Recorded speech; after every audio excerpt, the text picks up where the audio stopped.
Hello there, welcome to my video about parts of the 3D printer. So in this video, I will be introducing the parts of a FDM 3D printer. So FDM basically is mean fused deposition modeling method, okay? So let's move on. So in this video, we will get to know the parts of your 3D printers, okay? And then understand the function of each part, okay? So let's move on. So over here, this is a FDM 3D printer, okay? So inside here, this is a Cartesian printer, okay? Cartesian type printer where it moves according to the Cartesian plane, X, Y, and Z coordinates, okay? So over here, this is the filament that you can see, okay? After that, you will have a spool holder, okay? But some printer, it don't come with a spool holder. So if the printer doesn't have a spool holder, you can simply just print one with your 3D printer, okay? So after that, you have the print bed, the display panel, okay, or the print display, the power unit, okay, the power supply unit, the controller board inside, okay, stepper motors, okay, and this is the body frame of the 3D printer, and lastly is the extruder and the hotend, okay. So this is the most important part of the 3D printer itself, okay. So the material. So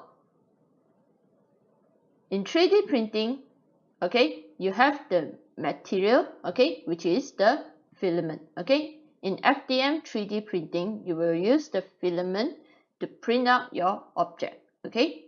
So over here, you can see this is the spool holder actually, okay. So the filament is the material used to print an object on a 3D printer. So mostly it comes with two compatible size, which is 1.75 and 2.85.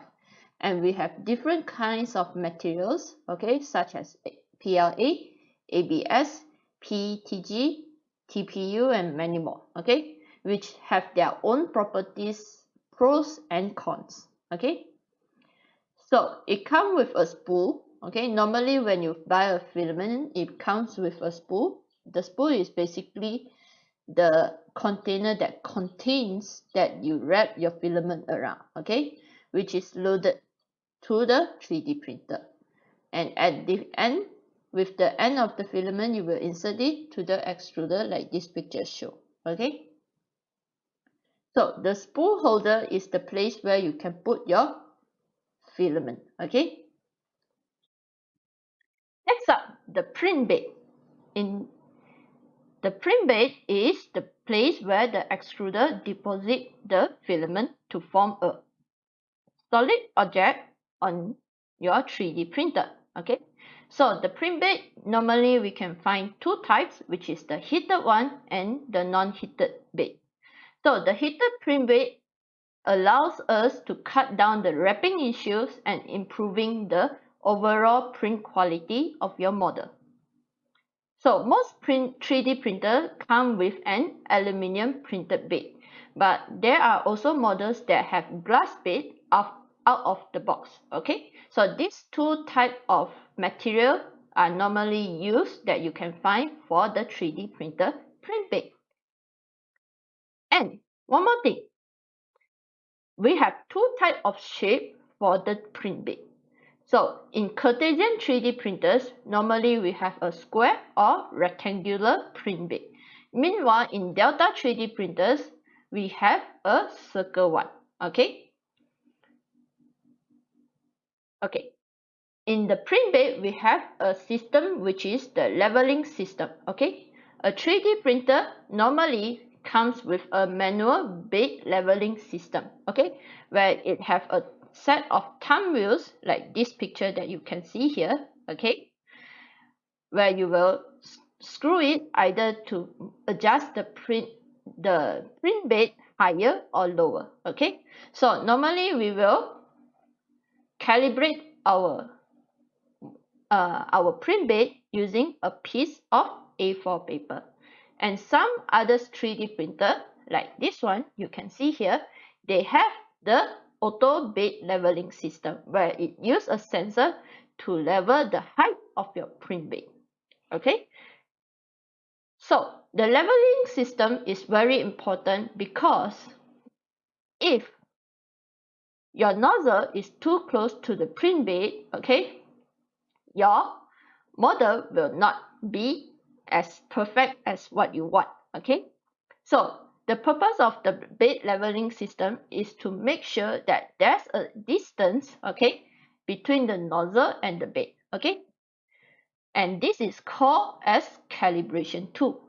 So based on this picture you can see here, the first one you can see is too close to the print bed, the nozzle. Okay, that's why the output of your first layer will have some empty holes. Okay, as for the second one, okay, it's a bit higher, but it's still a bit close to the print bed. That's why you will get this result. And the third one is called the perfect calibration, okay, where the print bed and the nozzle have the perfect height, where your first layer will look like this. Okay, and then if you are too high, it will have spaces around it. And if, let's say, the nozzle is too high from the print bed, your first layer will look like this. Okay, so this is about the leveling system. Next up, the power and the brain of the 3D printer. Okay, so let's move on to this chapter. So over here, the print display and the PSU. So the print display basically shows the information of your 3D printer. So normally this screen, okay, is depends. Some screen also have touch screen function. Okay, like this one in the picture that you can see, it's a normal LCD screen. Okay, so normally in the print display, it will shows you the nozzle temperature and the bed temperature. Okay, the axis of the print bed, I mean the print head, okay, the printer head, and the printer time. Okay, like this one normally is the printer time and others information. So, and the PSU, okay, power unit supply. So basically the power unit supplies is the mechanism that supplies the power to the 3D printer to make it functionable. Okay, so the picture over here shows the power unit supply of a 3D printer. Next up, the controller board. So this is the main part of the 3D printer. Okay, so the controller board also can refers to motherboard or the main board, and this is the brain of the 3D printer. Why we call it as the brain of the 3D printer? Because this controller board is the one that responsible for the core operation of the 3D printing of the 3D printer. So controller board will directing the motion of components based on the commands sent from the computer and interpreting inputs from the sensors. So firmware such as Marlin is installed in the controller board. So this firmware basically takes the commands that is given from your computer, okay, which is the G code. Okay, so Marlin is one of the firmware that you can find in the market. Okay, apart from that, you also have RepRap that it can be used. So next up, the movements. Okay, so in the movements of the 3D printer, this motor is the motor that is responsible to it. Okay, the stepper motors. So the stepper motors, which runs by the stepper drivers, are the keys to the mechanical movement of a 3D printer.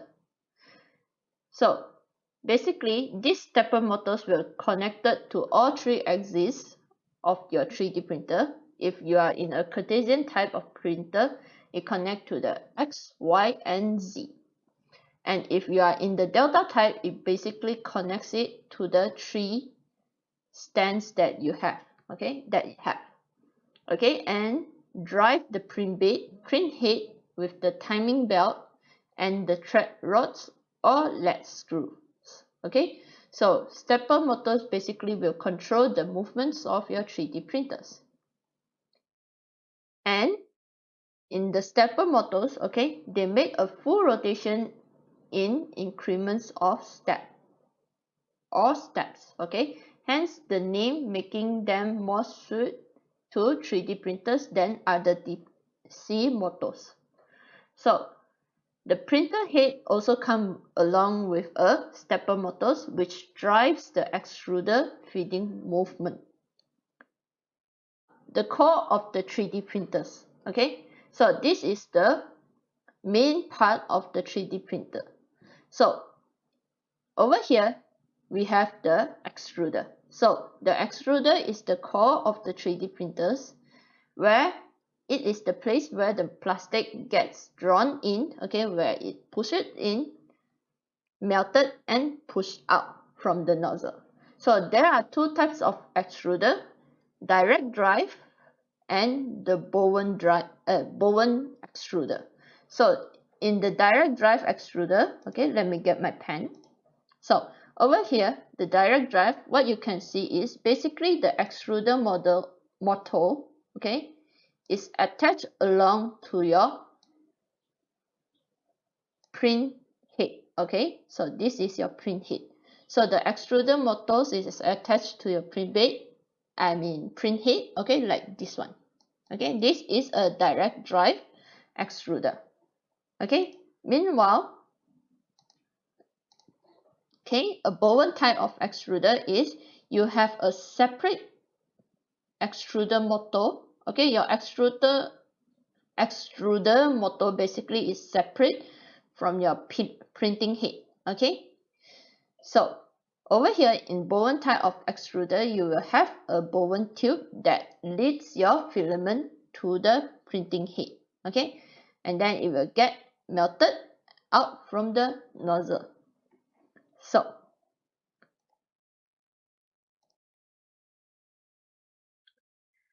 the extruder consists of two parts, okay, the hot end and the cold end, okay. So this part that I circle in the photo over here, this part is the hot end, and the cold end is at the top, okay, the cold end. So the cold end has the motor that draws the filament and pushes it through, and the hot end is the place where the filament is melted and squirted out, okay. So inside the hot end, so hot end is the place where the filament is melted, as what I mentioned in the previous slide. So there consists of few components inside the hot end, okay. First of all is the heat sink and heat block, okay. So you can see here in this photo, the place that I circle is the heat sink and the heat block, okay. So the heat block is where the temperature heated up, okay, and the filaments start melting. Okay, this is the image of the heat sink. After that, the cartridge. So over here, the heater cartridge is the place where you will put your heater, okay, and this is the heater cartridge, okay. So this cartridge basically will heat up your heat block to melt the filament. And you have the thermometer, okay. So this thermometer also placed near the heater cartridge, okay. So this is the component that is used to sense, thermistor. So this is the component that is used to sense the temperature of your heat block. Next part, the nozzle. So we have many type of nozzles, okay, which come with many different sizes, okay. Smallest we have up to 0.2 and largest we can go up to 1.0, and this is the image of the nozzle. And then you have the cooling fan. Okay, that is the place where the cooling fan is placed. So this is the whole extruder, okay, that you can see. So the cooling fan, basically in a 3D printer you will find two cooling fan. Okay, one is to cool down the extruder itself, and one more cooling fan is to cool down the print model, okay, the printed out filament. So this is the extruder that you can see. And that's all about the parts of FDM 3D printers. Okay, so in this video, most of my information comes from Metal Hackers and All 3D-P. So if you want to know more, you can go to the link in my description below. See you in the next video. Bye!